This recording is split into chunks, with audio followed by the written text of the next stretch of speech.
Good evening friends. आज की update कुछ इस प्रकार से आज हम बात करेंगे पाकिस्तान की। पाकिस्तान के प्रधानमंत्री शहबाज शरीफ के सलाहकार राणा सनाउल्लाह ने दावा किया है कि भारत चिनाब नदी पर 5 बांध बना रहा है। ये भारतीय बांध साल 2030 तक पूरे हो जाएंगे। राणा सनाउल्लाह ने कहा है कि भारतीय बांध जब पूरे हो जाएंगे तब पाकिस्तान बूंद बूंद पानी को तरसेगा। उन्होंने कहा कि इन बांधों के पूरे होने के बाद भारत के पास इतनी ताकत आ जाएगी कि जब हमें पानी की ज़रूरत होगी तो वो चिनाब का पानी रोक देंगे। अगर भारत के पास ज़्यादा पानी हो गया तो अचानक से पानी छोड़ देंगे, जिससे पाकिस्तानी इलाके में बाढ़ आ जाएगी। पाकिस्तानी नेता का यह बयान ऐसे समय पर आया है जब भारत ने सिंधु जल संधि को निलंबित कर दिया है। राणा सनाउल्लाह ने एक टीवी चैनल से बातचीत में आरोप लगाया कि भारत पानी को हथियार बना रहा है। हमें इसके मुकाबले में कुछ करने की ज़रूरत है और पीएम शहबाज शरीफ की इच्छा है कि इसको लेकर विभिन्न सूबों से बातचीत होनी चाहिए। उन्होंने कहा कि जिस मुद्दे पर आम सहमति हो जाती है उसे लागू कर दिया जाएगा। बता दें कि सिंधु जल संधि के निलंबित होने के बाद पाकिस्तान में दहशत का माहौल है।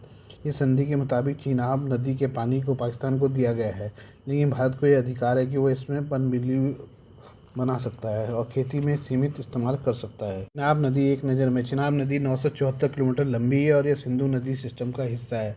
चिनाब नदी भारत के हिमाचल प्रदेश और जम्मू कश्मीर से होते हुए पाकिस्तान के पंजाब में प्रवेश करती है। हिमालय में हिमाचल प्रदेश के अंदर चंद्र और भागा नदियों के मिलने से चिनाब नदी का जन्म हुआ है। भारत इस पर बगलियार और रटले बांध बना रहा है। पाकिस्तान में चिनाब नदी सतलज नदी से मिल जाती है और बाद में यह सिंधु नदी में मिल जाती है। पहले राणा सनाउल्लाह ने अपने एक बयान में भारत के बांधों को लेकर गहरी चिंता जताई थी। उन्होंने गीदड़ भभकी भी दी थी कि भारत अगर पाकिस्तान के पानी को रोकने का कदम उठाता है तो ये एक्ट ऑफ वॉर माना जाएगा। उन्होंने कहा था कि भारत के ऐसा करने में पाकिस्तान बगलियार बांध को निशाना बना सकता है। उन्होंने कहा कि भारत के पानी को लेकर उठाए गए कदम को दुनिया के सामने पेश किया जाएगा। उन्होंने ये भी कहा कि भारत के इस कदम से निपटने के लिए पाकिस्तान के अंदर 3 से 4 जगहों पर जलाशय बनाए जाने चाहिए।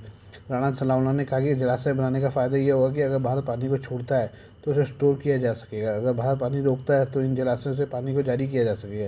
उन्होंने कहा था कि इस रणनीति में पाकिस्तानी विभागों के अंदर काम शुरू हो गया है।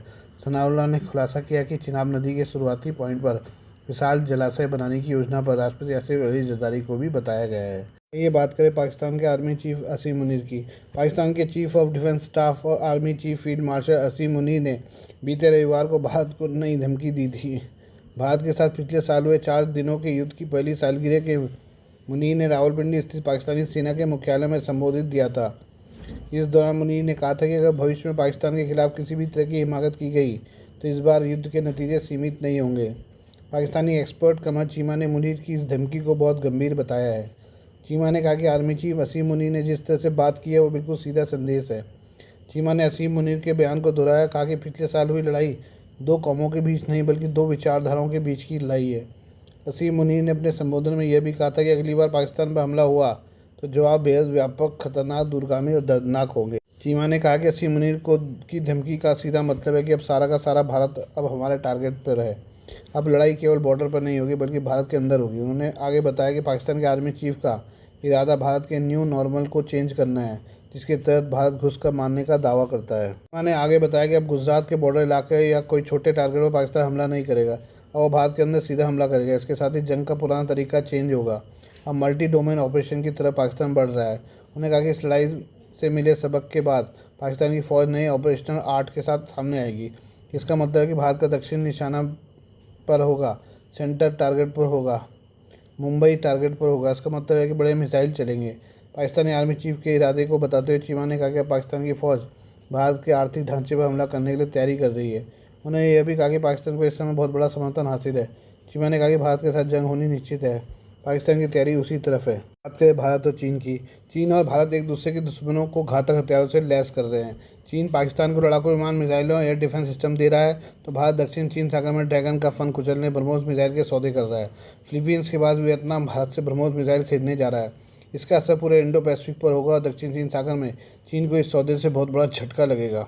दक्षिण चीन सागर पर चीन अपना दावा करता है, जबकि इसके किनारे के देश जैसे Philippines, Indonesia, Vietnam, Brunei, Malaysia जैसे देश भी इस पर दावा करते हैं। अभी फिलीपींस ब्रह्मोस मिसाइलों को दक्षिण चीन सागर में तैनात कर चुका है। वियतनाम का यही इरादा है, जबकि इंडोनेशिया, मलेशिया जैसे देशों ने भी ब्रह्मोस खरीदने में गहरी दिलचस्पी दिखाई है। ब्रह्मोस मिसाइल को चीन के एयर डिफेंस सिस्टम इंटरसेप्ट नहीं कर सकते। ये पाकिस्तान के खिलाफ पिछले साल के संघर्ष में पूरी दुनिया को पता चल गया, इसलिए ब्रह्मोस की डिमांड में भारी उछाल आया है। वियतनाम के राष्ट्रपति टो लाम इस महीने भारत की यात्रा पर थे। उन्होंने प्रधानमंत्री मोदी, रक्षा मंत्री राजनाथ सिंह से मुलाकात की। इसके बाद दोनों पक्षों ने ब्रह्मोस मिसाइलों की बिक्री पर बातचीत होने की पुष्टि की है। प्रस्तावित ब्रह्मोस सौदा, जिसकी अनुमानित लागत 629 मिलियन अमेरिकी डॉलर से 700 मिलियन डॉलर के बीच है, जिससे संभवत प्रशिक्षण और लॉजिस्टिक सहायता भी शामिल होगी, वियतनाम को फिलीपींस और इंडोनेशिया के बाद तीसरा विदेशी खरीदार बना देगा। ब्रह्मोस की 290 किलोमीटर की रेंज, सुपरसोनिक स्पीड और 200 किलोग्राम का वॉरड इसे डिस्ट्रॉयर, एम्फीबियस असॉल्ट शिप जैसे बड़े जंगी जहाज़ों पर हमला करने में सक्षम बनाता है। अगर ब्रह्मोस को उत्तरी वियतनाम में तैनात किया जाता है तो वो टोकिन की खाड़ी में एक बहुस्तरीय एंटी शिप सुरक्षा प्रदान कर सकते हैं, जिससे हैनान से निकलने वाले चीनी जंगी जहाज़ों को खतरा पैदा हो सकता है। इसके अलावा वियतनाम इन मिसाइल सिस्टम को अपनी व्यापक एंटी एक्सेस एरिया डिनायल रणनीति में शामिल कर सकता है। इस रणनीति की खासियत यह है कि चीन की बेहतर नौसैनिक शक्ति का मुकाबला करने के लिए एक बहुस्तरीय और असीमित दृष्टिकोण अपनाती है। ब्रह्मोस और VSM-01A मिसाइलें, किलो क्लास पनडुब्बियां, भारतीय Su-30 लड़ाकू विमान, द्वीपों का धीरे धीरे विस्तार करने, ये सभी दक्षिण चीन सागर में वियतनाम के क्षेत्रीय दावों को मजबूत करते हैं और साथ ही वियतनाम के खिलाफ जोर जबरदस्ती करने पर भयानक अंजाम का खतरा बढ़ाते हैं। ब्रह्मोस जैसे अत्याधुनिक सैन्य उपकरणों की बिक्री भारत के साथ वियतनाम की रक्षा साझेदारी को और भी मजबूत करती है। वियतनाम शायद अपने ब्रह्मोस सिस्टम के पुर्जों, रखरखाव, सॉफ्टवेयर अपडेट और संचालन के प्रशिक्षण के लिए भारत पर ही निर्भर रहेगा। इस तरह ये मिसाइलें दोनों पक्षों के बीच दीर्घकालिक सहयोग का एक मुख्य केंद्र बन जाएंगी। दक्षिण चीन सागर में चीन की घेराबंदी। भारत अपने दक्षिण पूर्व एशियाई साझेदारों को ब्रह्मोस मिसाइलों की बिक्री कर रहा है, जिससे इस क्षेत्र में रक्षा कूटनीति को बढ़ावा देने के भारत के मजबूत प्रयासों का संकेत है। ये मिसाइलें दक्षिण पूर्व एशिया की सुरक्षा और भारत के क्षेत्रीय हितों के बीच एक सीधा रणनीतिक जुड़ाव स्थापित करती है। ऐसा करने से दक्षिण चीन सागर में चीन के लिए खतरा उत्पन्न होता है, जबकि हिंद महासागर में उसके घुसने की क्षमता गंभीर तौर पर प्रभावित होती है। लिहाजा भारत ब्रह्मोस की बिक्री के साथ चीन को एक कठिन संदेश दे रहा है कि जिसमें साफ कहा जा रहा है कि हिंद महासागर से लेकर पड़ोसियों को अगर घेरने की कोशिश की जाएगी तो भारत की भी जैसे को तैसा ही जवाब देगा। आइए बात करें अमेरिकी राष्ट्रपति डोनाल्ड ट्रंप की। अमेरिकी राष्ट्रपति डोनाल्ड ट्रंप मंगलवार को चीन के अहम दौरे के लिए रवाना हो गए हैं। राष्ट्रपति ट्रंप 13 से 15 तक चीन में रहेंगे, जो लगभग एक दशक में किसी अमेरिकी राष्ट्रपति की पहली चीन यात्रा है। वे चीन के राष्ट्रपति शी जिनपिंग से मुलाकात करेंगे। मुलाकात ऐसे समय हो रही है जब ईरान और अमेरिका के बीच तनाव के चलते वैश्विक तेल बाजार में चिंता है। दोनों नेता उन रिश्तों को बेहतर बनाने पर भी चर्चा करेंगे जो एक दूसरे पर लगाए गए टैरिफ की वजह से बिगड़ गए हैं। ट्रंप की इस यात्रा को अमेरिका और चीन के संबंधों में निर्णायक मोड़ के तौर पर देखा जा रहा है। चीन रवाना होने से पहले राष्ट्रपति ट्रंप ने व्हाइट हाउस में पत्रकारों से बात की। इस दौरान ट्रंप ने कहा कि हम राष्ट्रपति शी के साथ कई अलग अलग चीज़ों पर बात करेंगे। मैं कहूँगा कि सबसे ज़्यादा वो व्यापार पर ही होगी। जिनपिंग मेरे अच्छे दोस्त थे, वह ऐसे व्यक्ति हैं जिनके साथ हमारी अच्छी बनती है। ये बहुत ही रोमांचक यात्रा होने वाली है, बहुत सी अच्छी बातें होने वाली हैं। ईरान पर चर्चा को लेकर कही ये बात। ट्रंप ने ईरान को लेकर चीन के साथ मतभेदों को कम करके दिखाने की कोशिश की है। ईरान युद्ध को लेकर शी के साथ चर्चा की संभावना पर ट्रंप ने कहा, हम इस पर लंबी बात करेंगे। उन्होंने ईरान संघर्ष पर जिनपिंग के रवैये को काफ़ी हद तक ठीक बताया। उन्होंने कहा, हमारे पास चर्चा करने के लिए बहुत सी चीज़ें हैं। सच कहूँ तो मैं ये नहीं कहूँगा कि ईरान उनमें से एक है, क्योंकि ईरान पूरी तरह से हमारे कंट्रोल में है। ईरान को लेकर ट्रंप ने किया जीत का दावा।